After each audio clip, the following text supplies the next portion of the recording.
So that wraps up the announcements. Let's get right to the show. So again, welcome everyone. I'm Tom Miller. I'm the marketing director here at Baywa RE Solar Systems. And this town hall today is brought to you in partnership between Baywa RE and 17 Terawatts. And the CEO of 17 Terawatts, Scott Wynn, will be joining us today as well. Thanks to them for their support. And like I said, the topic today is the mind of the solar consumer. We'll be talking about why solar consumers make the decision to go solar and why they don't. We'll hear about empathetic sales teams, consumer sentiment and new markets versus mature markets, and what behavioral science can teach us about what's inside the mind of those solar consumers. So I'm very excited about this panel. And we already brought Scott Wynn up from 17 Terawatts. He's our partner today in this event. And Scott is a fellow at the UT Austin Energy Institute and the CEO of 17 Terawatts, like I mentioned. And Scott brings us solar software and user experience perspective to the town hall today. Next up, we have Varun Rai. Varun is the director at the Energy Institute at University of Texas at Austin and a professor at the LBJ School. And one of his core research areas is understanding and quantifying the factors that lead to solar adoption by consumers. Varun, thank you for joining us. You're on mute, by the way, just so you know. Really appreciate you coming. We also have Kelsey Ruger. Kelsey is a product and user experience executive at Hello Alice. He brings a valuable perspective from outside the solar industry today. He's focused on harnessing design and technology to develop innovative products. Welcome, Kelsey. Great to have you here today. Thanks, glad to be here. And we also have Stan Pipkin. Stan is the owner of Lighthouse Solar and principal architect of PipKink. Stan will bring the solar contractor perspective today with consumer insights from over 12 years of running a leading solar company in Central Texas. Thanks for coming today, Stan. And if anyone wants to read a little more about our guests, we'll share their LinkedIns in the chat and you can say hello to them all. So a warm welcome to our guests and to our audience. Thank you for all the questions today. If you have more questions, please feel free to throw them in the Q&A or the chat, and I encourage our guests to engage with our audience members as well. So I've been talking a lot, but I'm going to talk for just a minute more. And I'm a little hesitant to kick off the town hall by sharing a theoretical model. But I think our audience is pretty savvy, so I'm just going to go for it. So this is something I found in Varun's research as I was reading some of his research. And Jessica, if you would share the TPP model real quick. And because I'm a very visual person, this gave me a window into how theoretical frameworks can be built to examine human intention and behavior and the answers to maybe why consumers make buying decisions. And like I said, it's just one theoretical framework that researchers can use, but I think it's really illustrative. So I'm going to do my best to describe this really quickly. Then I'll have Varun come on and tell me what I missed and what I not. But on the right, we have this model is called the theory of planned behavior. And on the right, we have behavior. You'll see that is, for example, an action that a solar consumer might take, like picking up the phone to call a solar contractor. And then to the left, we have the intention. This is where the consumer has the intention of calling, but it's different from the action or the behavior. And then on the left, we have three attributes, if that's what they're called, but an attitude, inside the mind of the solar consumer, an attitude might be, is solar positive or negative in my view? What do I think about solar? That makes up an attitude. A subjective norm might be, how do my neighbors think about me possibly going solar? I might think about my relationship to my community, and that might influence my decision to go solar. And then finally, at the bottom, we have perceived behavioral control, or PBC. And this might be a consumer's perceived ability for them to go solar. Is it easy for me to make a call to a solar contractor? What's my perception of how easy the whole process will be? So Varun, I'd like to bounce to you right now.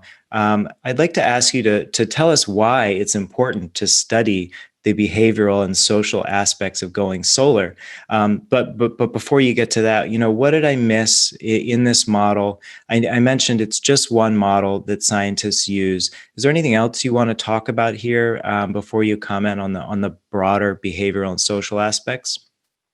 Great. Well, thank you so much, Tom. Thank you for having me here. Mm-hmm.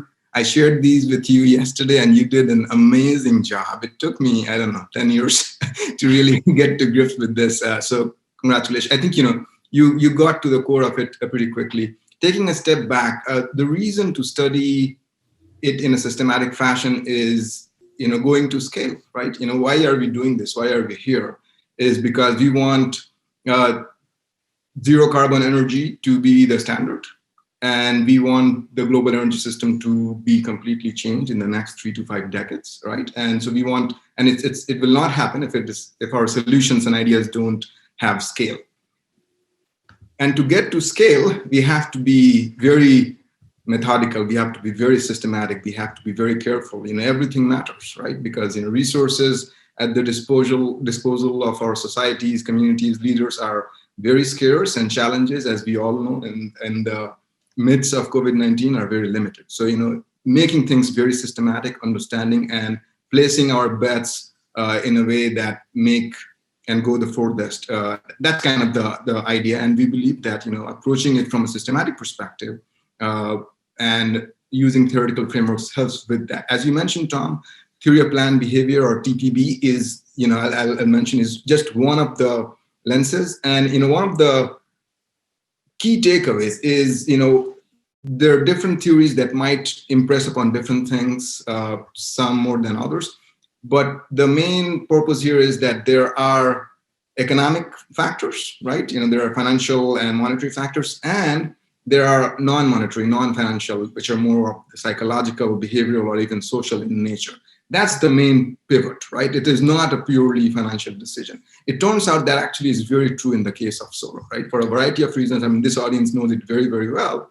But the way I think about it is, solar is a decision we don't make very frequently. Most of us, for that matter, have not made it yet. And even if we make it, we'll probably do it, once or twice in our lifetimes. And it costs more, and there are not too many of these other things that cost as much, right? And so it makes for all the very different factors, from individual level, past experiences, to peer and social. Everything comes to the fore. Time plays a big role. Now, to more specifically to your question, Tom, and I'll stop just in a second, is using a framework like this allows you to study the different state of what is the status of financial or economic aspects. What is the status of the non-monetary, or more of the behavioral and social aspects, and then quantify where might be the barriers and the gaps, and then create systematic programs or interventions to go about that. So that's kind of the reason why I really believe tools like this can be very helpful. Mm-hmm. Yeah, that's great perspective. And we'll come to a lot of those elements. What does it mean to try to determine when a solar customer is ready to purchase? It's one of the things we'll be talking about today. And it's one of the things that theoretical frameworks like this can help us try to figure out. Kelsey, I'd like to bounce over to you. You're outside the solar industry, but you study why people make buying decisions. And in solar, the decision is a big one for many people. It's a commitment to do the research, to spend the time. It's a process. What is your perspective from to get the project to the finish line? What is the interplay between emotions and making these rational decisions, or rationalizing a decision in consumer purchasing? Well, one of the things that I would start by is, I think one of the things that I've learned is, on our side, we assume that consumers make rational decisions, and consumers always assume that they are making a rational decision. And I'll give you sort of 2 examples of where that sort of plays out. There's a theory called relativity, right? And so a consumer, let's say you went into a store and you saw a pen that cost $25, but in your head, you remembered that at another store, that same pen was on sale for $18. you might drive, the 15 minutes out of your way to go buy the $18 pen. But in that same vein, if you were out and you were buying a suit and the suit costs $450, and then you remembered that across town there was another suit and that suit cost $443, you probably wouldn't make that drive, even though it's the same $7. And consumers do things like that all the time. And it's largely driven by emotional decisions around how they view, how they use money. And so that's one example of how people confuse a decision-making process with what they think is rational. The other is when you apply zero cost. So sometimes we look at zero cost as just a cost when there's really a lot of emotion tied to that. And if you think about people making irrational choices when you attach free to things, even though the free option may actually cost them more when you look at the total package. So let's say someone says, I'm going to give you a free checking account, but over here, the checking account costs $5, but you get, no fees when you go into the bank, or you get no check fees for bounced checks. People don't always look at the total package. They look at free and they make those types of decisions. And I think that happens across consumer decision making is we often confuse what we think is rational with what was really emotional. And I think especially when you are marketing a product, is really important to understand one, how you might misperceive a consumer's behavior. And one, the only thing predictable about consumer behavior is that it's going to be irrational and that they're not always going to make a rational choice. All right. And I want to dig into that point a little more later, but thanks for that insight. Stan, let's bounce over to you. You've been installing solar for over 12 years now, I believe. And along the lines of emotions, rationalization, the drivers that cause folks to go solar, you mentioned something interesting when we chatted the other day. You said that if a consumer genuinely understands that going solar means having a different relationship to energy, that is a momentous thing. And I'd like to ask you to just dig into that a little more. There's an emotional component there. There's like this modern energy component, this excitement about energy. What does that mean to you? And why are you trying to drive to that understanding during a sale? Are you going to try to make that mental switch? And pardon my crassness in the question, but is that because it makes the sale, because it makes the conversion? What can you tell us about that? Sure. Well, a couple things. I would wholeheartedly agree with Kelsey's point that rationality plays a very limited role in most of our conversations with customers. And maybe to add another dimension to what Varun spoke about is, it's not just a decision to go solar, but it's a decision to go solar with a particular partner or company. And so that dimension sets up a kind of a false premise. What I've found in our conversations with the customer typically uses rationality as kind of their landscape of control. So they will evaluate all the different proposals on some oftentimes sort of made up set of criteria. And that just becomes the rules of engagement. So there are companies that will exert all their energies, all their efforts to sort of break through that veil, and you might classify that as the close. So the deal, like you say, is converted, and we've sort of backed into this from my background as an architect, which is really a process-driven set of decisions that evolve over time, and I'd say that has informed my inclination to, rather than see it as a close, you should see it as an opening. And sometimes it means the customer goes solar, but not with us. And that would be a success. The higher success for our business is that they choose to go solar and do it with us. And the approach to keeping sort of as a central tenet that we're aiming for transforming their relationship to energy is that the project, the install, and this is something coming out of our industry, that the installation is somehow the most important action. And after that, it's all just the warranty will take care of things. And we see it really that this is the beginning of a fundamentally entangled partnership with that customer, and it should drive benefits, mutual benefits for both the customer and the company. But if we start on a footing that is born of mistrust or fragility or a poor experience, then that long-term relationship is really in jeopardy. So for many customers, how to rewrite that relationship with energy, it depends on where they're starting. And so we can't normalize or levelize everyone's departure point, but we have to be able to probe and get to a point where we can articulate and listen to what they're actually interested in. And so a big part of what we do is try to tease out what are those emotional drivers that would lead them to a decision, and then empower them based on that. So I'd say it's a kind of multidimensional approach, but that's sort of the driving principle behind our approach. Great, thank you. And I want to talk more in a few minutes about how you approach those conversations with sales staff and your hiring practices. But Scott, let's pull you in here. You're in the mix in a slightly different way. Unlike in the case of Varun and Stan, they're both focused on homeowners. Your product, is designed with both the solar contractor in mind plus the homeowner.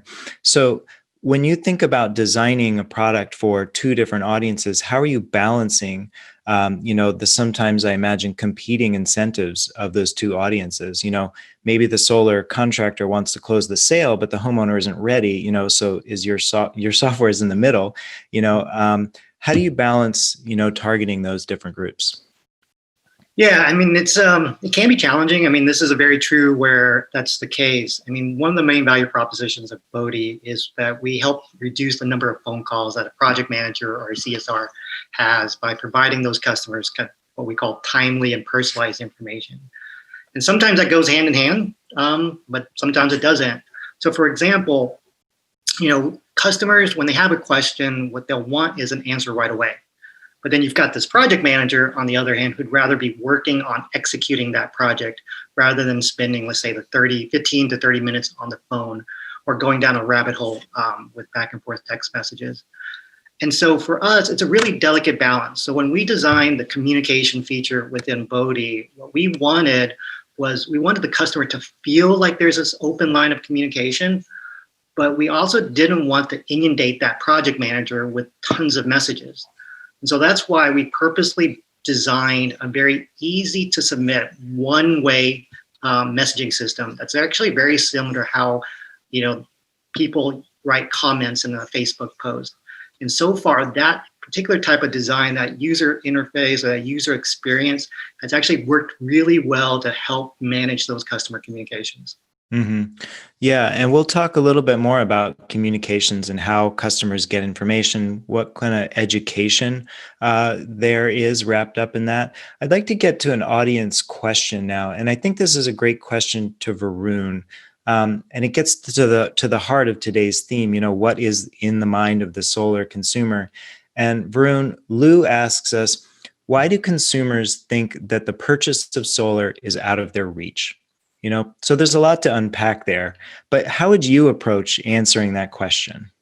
Great question. I think, there are primarily two reasons for that. One, even before getting to this question, right? This question presumes that the customer is thinking about solar, and that's the first barrier, right? There are so many other things going on. We already, most of us, at least in the US, have access to electricity. And that's not something we necessarily think about on a daily basis. We do think about how much it costs and so on, but not whether you will have electricity when you turn the switch on. So the salience and why solar amid so many other things that one can be doing, that's a very big portion, and that's where attitudes and communities and so on come into play. Maybe we'll get into that, but more specific to this question, there are two reasons. One is I mean, as irrational as customers may be, and they are, and there's a lot of work more broadly, not just solar, including my work. They do care about the money. Otherwise, you would either have zero penetration or complete penetration, right? So it's somewhere in between, and economics are a part of that, no question, right? And if the economics are hard and tough, right? So if electricity prices are very low, which they are in certain parts of the US even today, or if we were 10, 15 years ago when costs of solar were very high, and so comparatively, economics even in California were hard. If that is the case, that's certainly an issue. The second piece is even, and that's the more interesting. So in the first case, the only solution you can really have is provide incentives or rationalize electricity tariffs and so on and so forth, right? The second one, which is also real, and certainly a lot of my work speaks to that, is even when the economics are in the zone where there is a lot of potential market that one could target and turn over, there are lots of misperceptions. There are lots of misanchored beliefs, right? And that's why solar is different from buying your pin or a suit, which is it's a very infrequent purchase that we make. And the last time my neighbor probably checked was 10 years ago, and this is true. I was on my front yard this weekend, and my neighbor came. We talked about solar, and he said, I know it's the payback is 20 years. I said, of course, that is not the case. That's from 10 years ago, 20 years ago belief, right? So we don't update our beliefs very often. So there are lots of big misperceptions of what the costs are, what the economics are, and how easy or how difficult it might be. So I think that's the misanchored, the misperceptions about the economics in the process and the infrequent nature of the purchase combined with is this really salient, where it is salient is the biggest hurdle. Right. I think it's really interesting, the point about we don't update our perceptions. So they're thinking 20 years ago. So it's up to, in a lot of cases, the solar contractor to let that person know, like, hey, things have changed, times have changed. You might not know this. It goes to the whole education piece. Kelsey, let's bounce over to you. You talked before about how different audiences might try to reach a consumer. So let's imagine a solar entrepreneur. They've started a solar business, they've achieved some success, and now they want to answer the question they keep running against. Why do customers, think the cost of solar is out of their reach? What Varun just spoke about. What's the difference between how an entrepreneur might approach answering that question and reaching that sale versus how you might approach answering that question? I think the first thing I would say is it depends on the entrepreneur, because a lot of entrepreneurs, especially if you're in tech, they already understand a lot of these things about consumers. It's interesting. The last question, the first thing that popped into my head was, people don't always make decisions based on just that price. It's really what they're placing value on.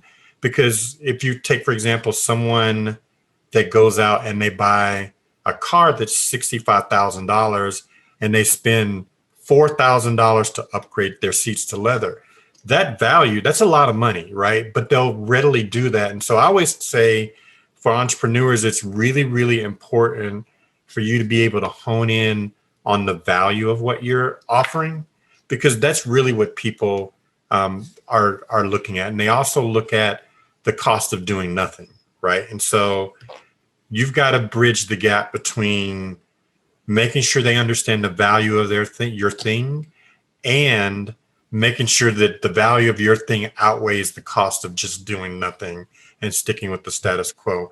But the other things I would say is making sure they really understand why consumers in that particular market space are making a decision, because it's not always money. And also making sure that you base your pitch directly on needs instead of something that's outside that, because then it gets murky with how you craft that offering. And so a lot of what we do in user experience is directly tied to conversions and retention. And so we have to think about that stuff a lot. And the other thing I would point out is making sure that you keep in mind that the consumer journey doesn't have just one endpoint. It's not just when they purchase, it's how they found out about your product, how they learned about it, how they got introduced to you, what happens when they purchase, what happens after it. It's kind of that secret that companies like Apple have already figured out, that it's not just the point of purchase, it's the entire journey and how you string those things together to create that experience around your brand. Mm-hmm. That's a great point. Let's talk about sales for a minute, Stan. You brought something up the other day that really surprised me when you talked about sales staff. And it makes me think that I want to loop in this audience question as well. I'll try to add this on at the end. But you said that you focus on hiring sales staff that are empathetic people. What does that mean in terms of effectiveness for your company? You know, what outcomes or customer behaviors are you trying to drive with those kinds of hiring practices? Yeah, well, I feel like, Kelsey, maybe we've rehearsed this, because I think I'm going to segue off what you just said. We haven't rehearsed this. Yeah, right. This is all ad hoc. The idea of the journey is absolutely critical for us, and it goes back to the understanding that the customer, it's not a deal to close. It's a customer to curate towards what can be perceived as a momentous or risky decision. And so having a staff that can pick up the path at the point where the customer is, as opposed to driving that customer through our scripted methodical process. And I've seen both in action. We've chosen the former really so that the customers can operate autonomously with integrity and in relation to the customers. So, for example, if we get a lead, and we get these funny spikes in the summer of leads, but that are timed like within a day of when electricity bills are sent out or received by a customer.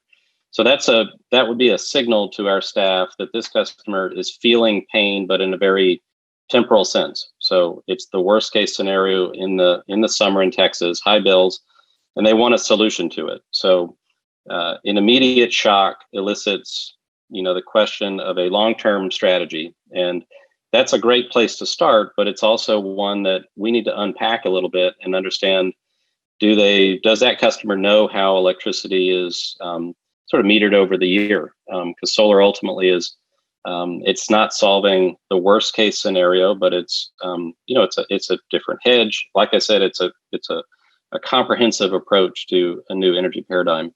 And so our salespeople would need to pick up on that and understand that their first contact with that customer is not to drive them through, the sales funnel, step 1, 2, 3, but it's to give them some perspective or comfort or a path forward of how to both address that immediate problem and set themselves up for success for, the kind of future of their relationship to solar. So a staff, and either as a sales manager or director, we can't kind of guide them through each of those steps. So they need to come with those tools to be able to have that sensibility. And my approach has been to hire people that are actually outside of solar, but have been at the sharp end of the stick in their life in some other way, where listening is the skill that is the differentiator between success and failure. And that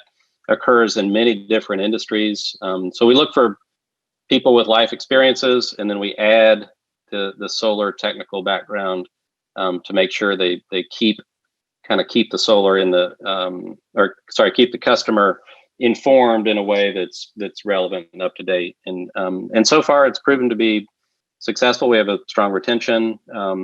Customers understand that they're being listened to, and that's sort of one of the marks that we need to confirm during our process. So if we had a sales funnel, that would be one of the benchmarks that we need to sort of check the box. Tom seems as having some technical issues. I'm the producer, Jessica, and so I will just pick up and we'll continue on from here. So thank you, Stan. Scott, he wanted to bounce over to you with another audience question on referrals, but to set it up, he wanted to pivot and talk a little about solar markets. Let's just keep up with Scott here a little bit. I'm trying to keep up with Tom's script here. Can you speak to how the referrals could be a great lead generation tool and how you handle that penetration? Yeah, I think I'll try to definitely talk about that. I think probably Varun would be the best to actually talk about that differences in the referral rates between the different markets. When we look at it, when our company 17 Terawatts and from Bodhi's perspective looks at referrals, we kind of look at it from how do we put that in practice?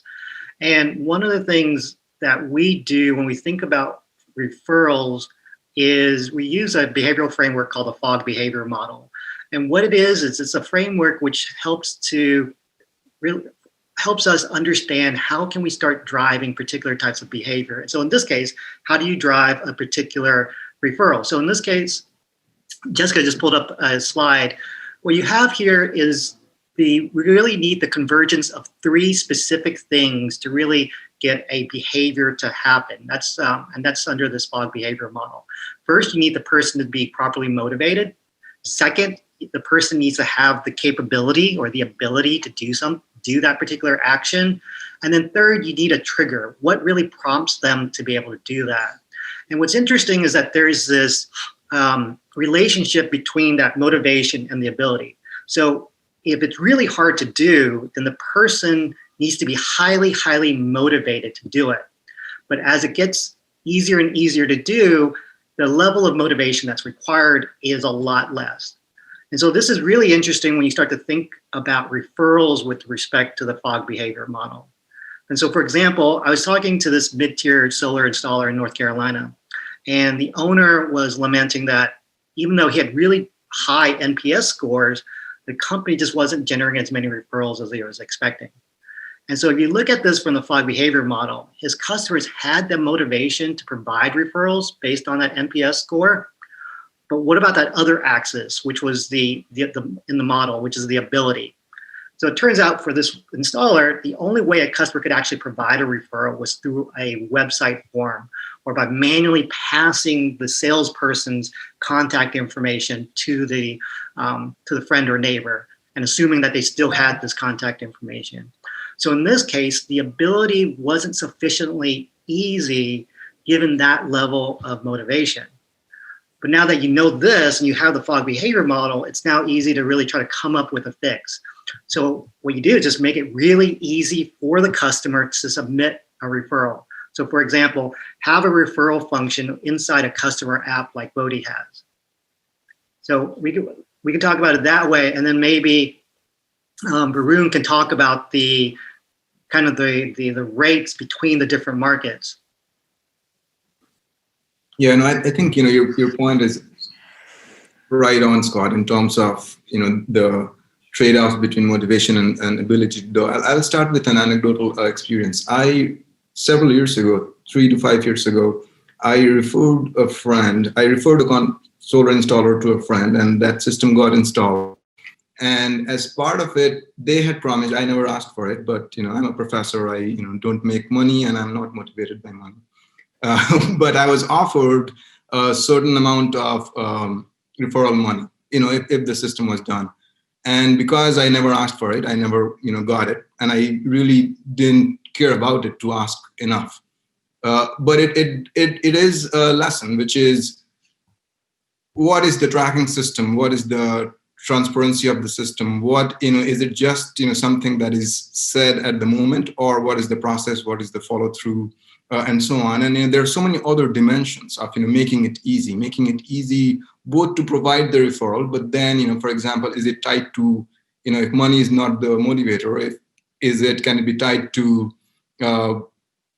donations and so on and so forth, right? So that's one aspect. There are 2 other dimensions at least of referrals that I would like to bring to the table. One is once somebody makes a referral, what happens then, right? There also this aspect of motivation and what the attitude of the other person is starts to play. So the quality of the referrals themselves and follow up, we can come back to that. And the third dimension is really what types of installers are actually using referrals. And what we observe in our research is there is actually a split. Largely it is used, but not to the same degree. There are groups of installers that depend very heavily on referrals. It can be very productive. At the same time, it is associated with a cyclical nature, right? If you are installing, and especially if those installs are happening in summer, and depending on exactly how your referral system is designed, if you're generating more leads in summer, either you're not able to catch up, or if you're able to catch up, it leads to poor customer experience if you're not going to provide the service and so on. And that's a very interesting, the seasonal aspect, and goes back to what Stan was saying, when you have a spike in these interests and, you make the actual installs, that's a very interesting dilemma that we find. And, so Stan, I'd be curious in, what your experience has been, or Scott, what you're doing in your software system. Essentially, how do you smoothen the process? How this temporal aspect of the referral, which we observe is actually pretty important, both from the customer experience perspective, as well as, having 100 referrals is good. And let's say, they will have a good chance of success. Can an installer actually make good?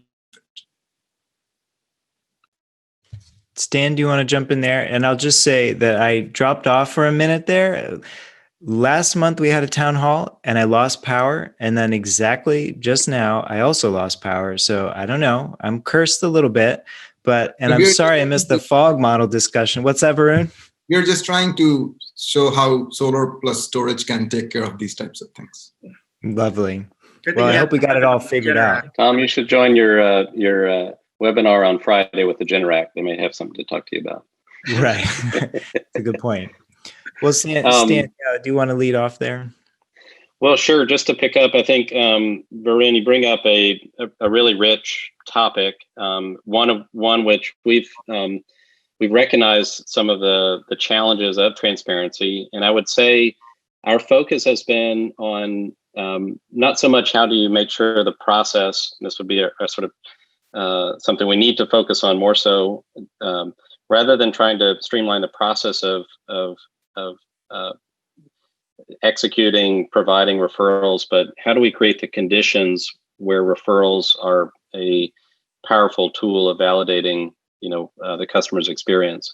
And what we've done, what we've experienced over the last 2 years is that it's actually quite rare that a customer is referred by a single person. So like having a one-dimensional referral, or say sort of, just between two customers, one neighbor to the next, usually it becomes by committee. And so the complexity of that referral transaction has really grown in the last, probably in the last couple of years, where penetration in certain areas has gone up. So we're getting some customers that will admit that they've been referred by 5 people, neighbors, colleagues, other solar owners, design professionals. And so the level of validation that's being kind of required to motivate seems to have gone up. And so the question of how do we track that, how do we quantify it, how would we honor that has become more complex, I would say. I also would say that we've had many customers that have been repeat referees, and in fact, have been very explicit that their motivation is simply to call it pay it forward, or leverage their decision into a larger impact, and that's the benefit that they're looking for. And so, finding a way to make that contribution explicit is something we're beginning to work on. Is to say, what is the community level impact of our business in aggregate, and making that explicit back to customers. It's just another avenue that validates why referrals would be important. So we personally have had less success, I would say, driving the financially motivated referral system forward. And it's usually based on some dimension of the relation of that customer to their decision, whether it's personal impact, community impact, generational impact, like what's their legacy, or just the performance of the thing itself. So All to say is it's been very topical. We've underestimated the complexity, but we're engaging it more directly now than we have in the past. Maybe I can pick up on the complexity topic, but Kelsey, solar is a very complex industry and it's becoming more complex for the solar customer to understand. What can you share about how other industries think of complexity and how to address consumer concerns upfront as they try and make those buying decisions in a complex marketplace? One of the things that we try to do right off the bat is remove all of the complexity. And I think that it's always challenging because you want to tell people as much about your product and why it would benefit them as possible. But sometimes you're adding extra layers of complexity. And the best example I could give you is when Apple introduced the iPod, they called it 1,000 songs in your pocket, right? Like, forget about all of the technology that drives it. They simplified it down to a very memorable thing that would drive people to buy that product. I don't think all products can be simplified in that way, but I think it's important to remember that a lot of times people, again, and this is something I mentioned earlier, people aren't deciding between you and some other product. They're deciding between you and doing nothing. And the more you can simplify that and make the choice for them easy, the better. And I always tell people that I'm working with, don't introduce a lot of options either, like 2 or 3. But if you've got like 6 or 7 different paths for people to potentially go down in product configuration or product selection, all you're doing is complicating the purchasing process and potentially getting them to fall out before they can make that decision. Varun, I see you took yourself on mute. Do you want to hop in there? And if not, I do have a direct question about this. I'll just quickly add to what Kelsey was saying. There are 3 things I really think matter, and it goes back to much of the discussion, many points that Stan highlighted as well. This aspect of trust is just so important. What Stan was talking about, empathy and listening, that's very important. And part of the reason is, this was all probably very different decades ago, but now, every week there is something that is being sold to us at our doors, right? Be it pesticides or, for your backyard or some other thing. So, there is a certain resistance to that from a customer's mind. Of course, I'm being sold to, right? And how do you overcome that, right? So I think what Stan was saying, looking forward, is actually becomes even more important, right? Going there, of course, sales and turning that over is going to be very important, but it's going to be hard unless you come across as being really somebody who has that empathy, who is geared entirely towards building that trust process. Others can have success, but I think that's certainly something to be paid attention to. The other thing is, something also came up, which in my view is very important, is this aspect of post-installation engagement service, something I know Scott thinks a lot about.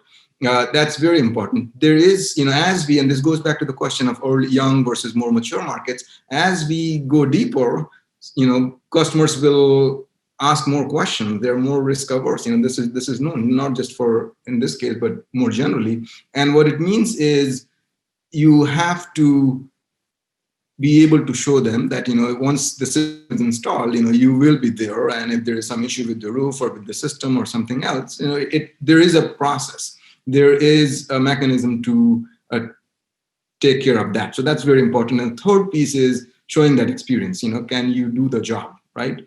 These 3 components, I think, are absolutely a must, not for everybody, but there is, especially as we look towards the next wave in different markets, the experience, the service, and the trust. Stan, on that point, you brought up something the other day. You talked about the difference between impact for your company and ROI. Can you talk about that in the framework of your company culture? How does that distinction that you're making there influence a prospect's decision to go solar with you? Is that part of your calculus?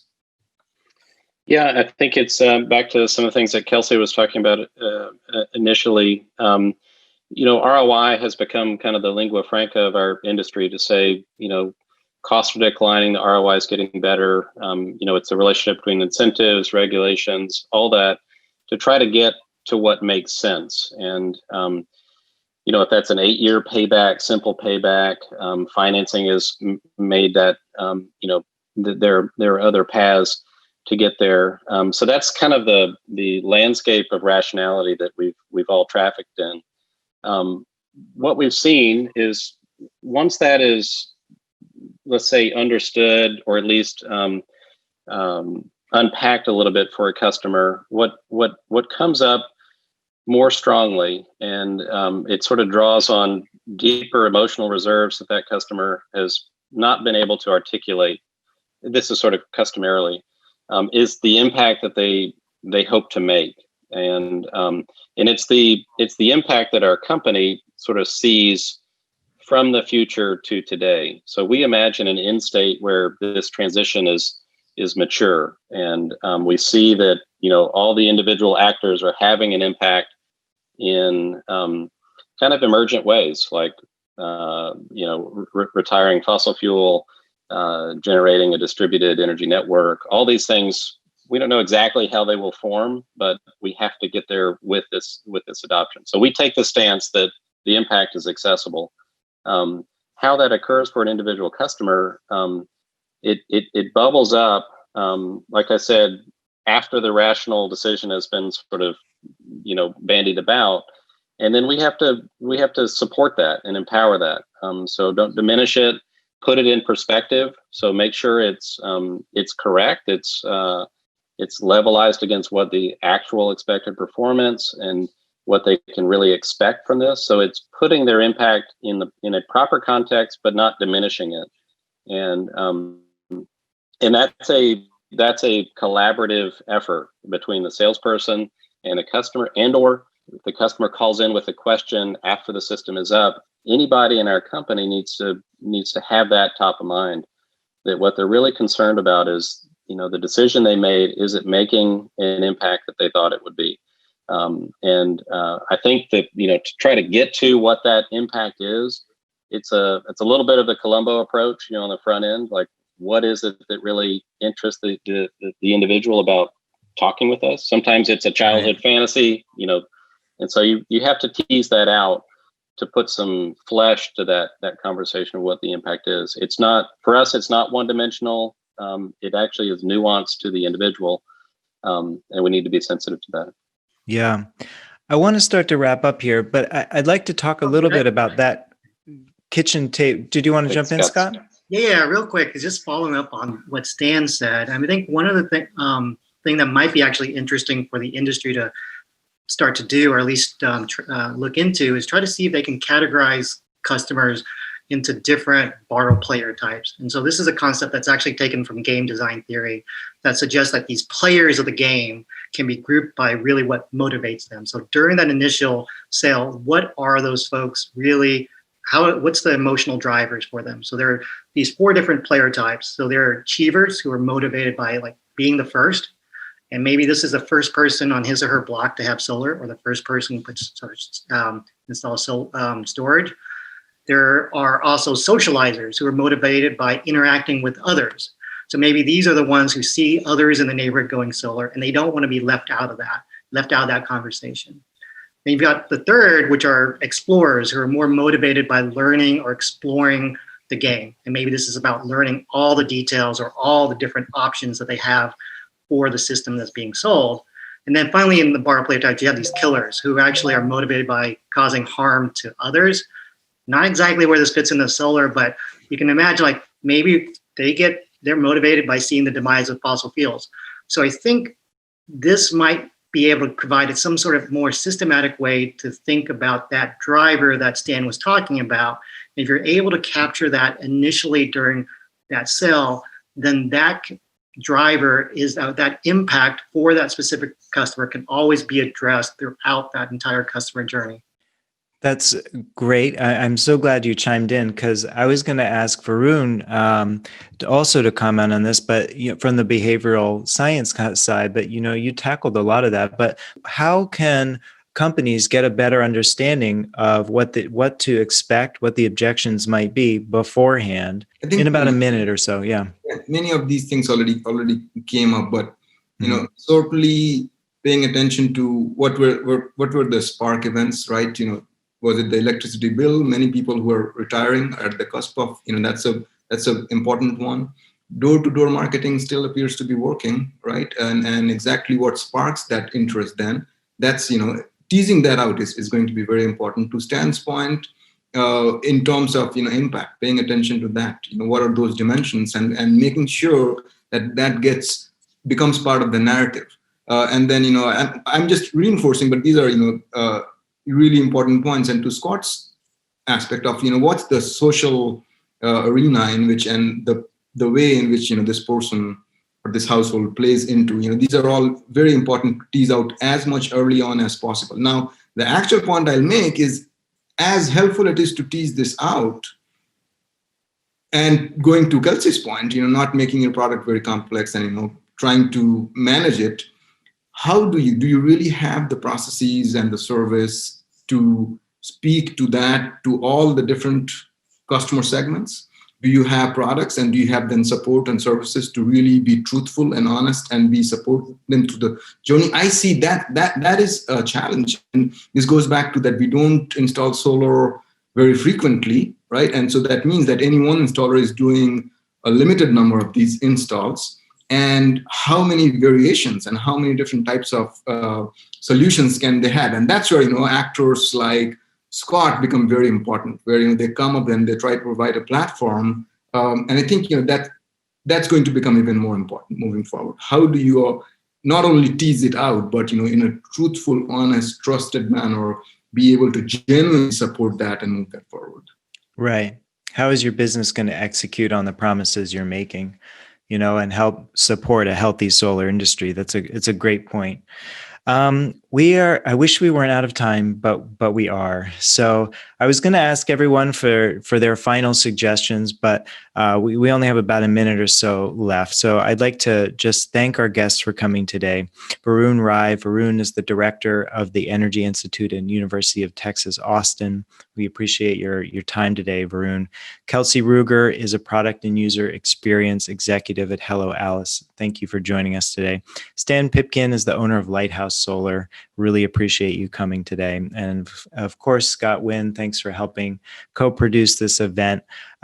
We did get some questions that we didn't get a chance to answer, but I'll ping our guests and see if we can get some of those answered and off to folks. And we'll leave the Zoom window running too. So if folks want to pull the links that we shared, they can go ahead and do it.